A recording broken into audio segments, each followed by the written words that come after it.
Inday girls for today's video. Yes, ayan, flex ko lang sa inyo ang aking nabiling fresh na fresh from the province of joke lang.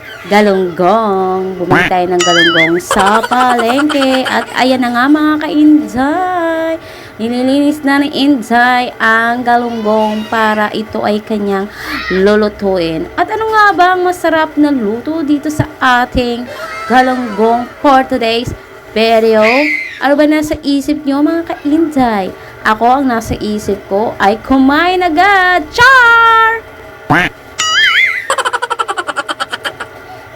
At kung may napapansin kayong tunog, is tunog yon ng ating mainit na tubig. Yes, mga ka-Inday. Habang nalilinis si Inday ng kanyang galunggong for today's video, si Inday ay nag-iinit ng tubig para panligo ng aking bunso.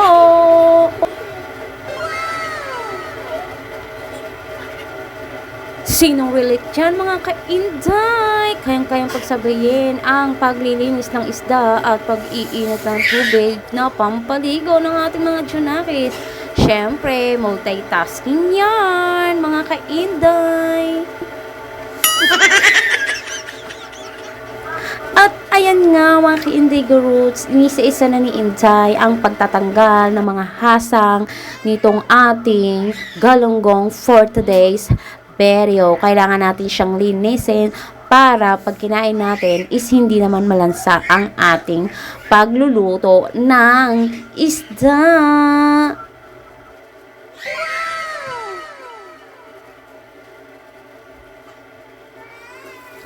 Inday, napakaseryoso mo naman maghugas ng mga isda. Char!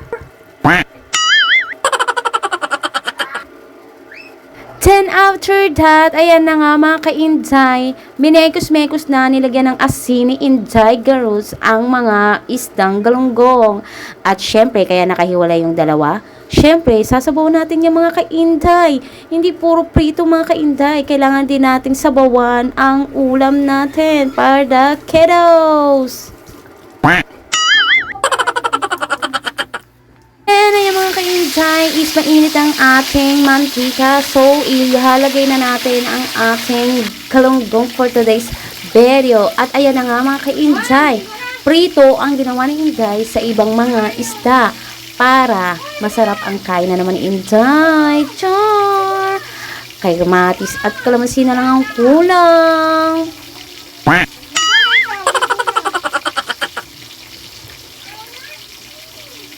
At kung naririnig mo itong aking voice over mga ka-Inday, is kailangan kong paliguan ang aking anak habang ako'y nagluluto. Ganyan ka multitasking si Inday Garuts nyo.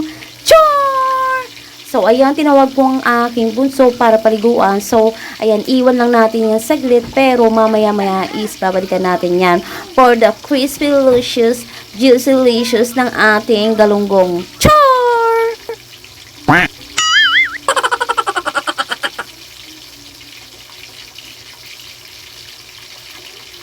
So mga ka-Inday Garuts, kung umabot ka sa video na ito, i-type nyo naman sa ang location kayo mga ka-Inday. Meron ba dyang galunggong? Kung meron, magkano ang kilo ng inyong galunggong? Char! Sa mahal na bilihin ngayon mga ka-Inday, ang nabili ni Inday na galunggong is 160 ang kilo. So, ang binili lang natin is kalahating kilo. So matotal, magkano yan? Mga 80 plus lang. Kasi sobra yan sa kalahating kilo mga ka-Inday. Char!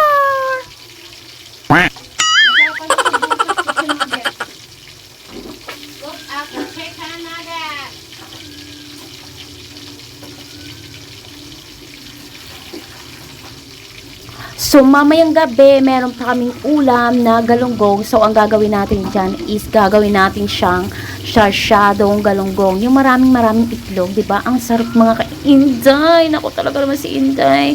Mahilig kumain. Char! Kain ang nasa isip. And there you have it, our juicy delicious, crispy delicious galunggong.